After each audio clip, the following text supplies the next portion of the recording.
Okay, now today is September 9th. September 9th, I know it's because I just had a loan signing disaster of a day today. But today's September 9th, and I have not heard from our insurance company in over a month. They ignore us like we don't even exist. And that's their tactic.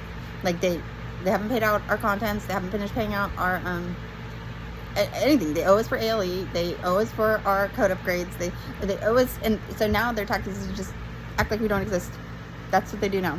So this has been ongoing for 2.5 years, and I know, like, when we first started this, I told my husband, not because of this, like, there was no way on earth we could have foreseen this was going to happen.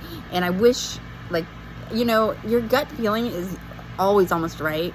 And for some reason, and it had to do with my husband being like a film writer, and because I was really confused at the whole situation, like not knowing your initial thing is like when something happens to you and you have like insurance, I thought that like the insurance is like on your team. I thought like you call your insurance and they take care of everything. I never in a million years thought that like they would be like the enemy and they would actually do things to make you not be covered even though you were covered. I mean, that was like, it's still to this day, it's baffling to me. And I can debate any side of any dispute. And I could see how they could be, twisting things, and especially because of things they've asked us to do, and we did, those could really, like, they could really look, they look bad on us. What I mean by that is things like, and I didn't even realize, like, when we first, a good example, we first had the fire, and I got contacted when we were in the hotel. This guy, Christian, contacted me as a firefighter from Oakland, and he had just had a baby, his wife, and they have a Airbnb here in Sacramento, which is perfect, right? And so he'd heard about that we had a fire and that he had an Airbnb that we could stay in, and that seems like ideal, right? I mean, don't have to worry about furniture. It's already furnished. It's here in Sacramento. It's ready to go. It could be for one day. It could be for a million days. It's like, that's a perfect scenario. So I was like, yeah, that was like, I didn't even know how you heard about me. Well, then I get a call back from him, like almost immediately after. I'm like, oh yeah, for sure, I want to do that.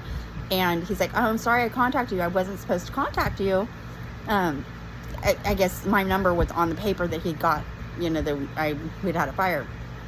But I guess what happens is that these services, these insurance people, our insurance company had a third party called Mikey, and Mikey's job was to find us someplace to stay while our house is getting repaired or fixed or rebuilt or whatever you want to call it.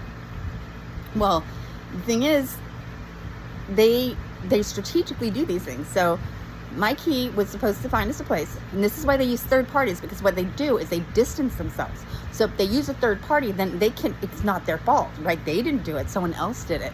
Very smart, very smart. So they hire a third party. The third party's job is to do this, is to minimize the cost to the insurance company. So like ALE is like your cost of living expenses after your fire, and that actually, which most people don't know, we definitely didn't know, it's up to us technically how we want to utilize that. I mean, we don't have to do and go and everything that they want us to do, but we didn't know. We have no idea. We're just grateful to have a roof over our head at that point. I mean, we slept in our car the first night of our fire. So for us, when this Mikey came and put us in a hotel, even though we were in a hotel with our 4-year-old and our 6-year-old for two months, we were grateful that we had a roof over our head, right? And so when we get this call from Christian about like having a house that we could stay in, an actual house, which with 2 little boys like that, you really do need that. I mean, laundry is a huge one. That's huge. Just because you have to do laundry almost daily when you have 4-year-old and 6-year-old boys. Then also not having any space, like them not being able to go outside and go in the backyard and, just get away for a moment. That is really taxing on you as a parent, like especially when you're going through a stressful situation. You put people that are going through crisis in a situation where you put their family all in one room, and little teeny kids that are bored, they lost everything, they have no toys, they have nothing, right? Imagine how crazy we're going, like it's insane. And then we're on the 3rd floor of this hotel, so there's people under you, over you, beside you, everywhere, and so you're always like, shh, don't jump, there's people under us, it's like constantly like realizing like the walls are paper thin, and they're crying or they're fighting or they're yelling or their TV's too loud. It's like it was constant. It was like it's just insane, right? You realize how much